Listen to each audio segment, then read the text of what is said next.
ఓసారి గుళ్ళోకి వచ్చాం, 3 ప్రదక్షిణాలు చేశాం, లోపలికి వెళ్ళాం. అమ్మా ఆత్మ ప్రదక్షిణ నమస్కారాన్ని సమర్పయామి అంటే నీ చుట్టూ నువ్వు తిరగమని అర్థం. ఆత్మ ప్రదక్షిణం అంటే ఇదే కదా. ఏమిటి దీని అర్థం? 3 ప్రదక్షిణాలు ఎందుకండి? 36, 76 చేస్తే వ్యాయామం అవుతుందమ్మా, ప్రదక్షిణం కాదు. పైగా శివుడికి కూడా విసుగొస్తుంది. అస్తమానం నువ్వే వస్తున్నావు, పో నువ్వు పోతే ఇంకోటి వస్తాడు అంటాడు. మన మొహం చూడడం ఆయనకి విసుగే కదా.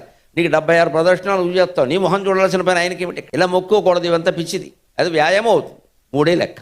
ఒక ప్రదక్షిణం చేశామంటే తమోగుణం వదిలేయాలి. అంటే నిద్ర, ఆలస్యం, బద్ధకం, హింస ఈ లక్షణాలు పోవాలి. 2వ ప్రదక్షిణం చేశామంటే రజోగుణం వదిలేయాలి. కక్షలు, కార్పణ్యాలు, పోటీలు, పంతాలు, గొడవలు, కోర్టుకెక్కడాలు ఇవన్నీ మానయ్యాలి. 3వ ప్రదక్షిణం కూడా చేశామంటే సత్వగుణం కూడా వదిలేయాలి. అంటే నేనే గొప్ప భక్తుణ్ణి, నేనే చాలా మంచివాణ్ణి, నేనే ఈ ఊళ్ళో అన్నీ చేశా, మా నాన్నే బాగా దానాలు చేశాడు. ఇది మంచి పనులే, కానీ దీనికి సంబంధించిన అహంకారం ఉంటుంది కొంతమందికి. దీని సాత్విక అహంకారం అంటారు.